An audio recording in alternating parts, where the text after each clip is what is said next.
Hi friends, ഞാനിപ്പോൾ ഇതിൻ്റെ length എങ്ങനെ കുറക്കുന്നതെന്ന് നോക്കുന്നത്. അതായത് കട്ട് ചെയ്യാതെ തന്നെ നമുക്ക് ഇതിന് ലെങ്ത്ത് കുറച്ചെടുക്കാം.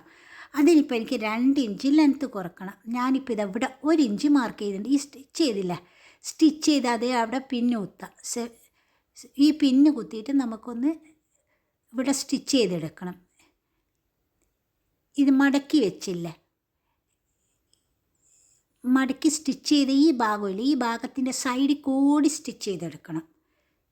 ചിലപ്പോൾ സെയിം കളർ നൂലുണ്ടാവില്ല, നമുക്ക് മടക്കി തടിക്കുമ്പോൾ പുറത്തേക്ക് കാണുമല്ല.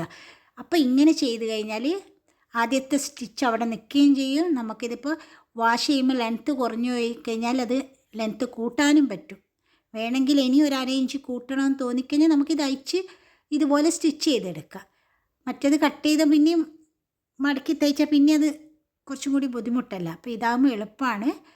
പിന്നെ ഈ വീഡിയോ ഇഷ്ടമായിട്ടുണ്ടെങ്കിൽ സപ്പോർട്ട് ചെയ്യുക, സബ്സ്ക്രൈബ് ചെയ്യുക, ഫ്രണ്ട്സുമാർക്ക് അയച്ചു കൊടുക്കുക. കണ്ട നല്ല ഫിനിഷിങ്ങാണ്. ഇങ്ങനെ നൂലില്ലെങ്കിൽ സെയിം കളർ നൂല് തന്നെ ആയില്ല. പിന്നെ ചെയ്യേണ്ടതെന്ന് വെച്ചാൽ ഇപ്പം നമ്മൾ ഈ മടക്കിയില്ല, ഇത് ചിലപ്പോൾ ഇടുമ്പം താഴോട്ടേക്കും കാണും, മടങ്ങിപ്പോവും ചിലപ്പോൾ അറിയാതെ. അതിനെന്താ ചെയ്യേണ്ടതെന്ന് വെച്ചാൽ സൂചി നൂലെടുക്കുക. സൂചി നൂലെടുത്തിട്ട് ഇതെവിടെ കണ്ടില്ല,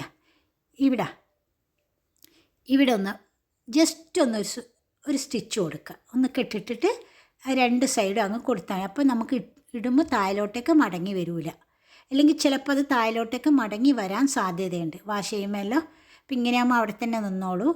ഇനി കട്ട് ചെയ്യേണ്ട ആവശ്യമില്ല, ഇതുപോലെ ചെയ്താൽ മതി. അതുപോലെ ജീൻസ് പാൻറ്റൊക്കെ ഇങ്ങനെ ചെയ്യുന്ന ഏറ്റവും നല്ലത്. വീഡിയോ ഇഷ്ടമായിട്ടുണ്ടെങ്കിൽ സപ്പോർട്ട് ചെയ്യുക, ലൈക്ക് ചെയ്യുക, സബ്സ്ക്രൈബ് ചെയ്യുക.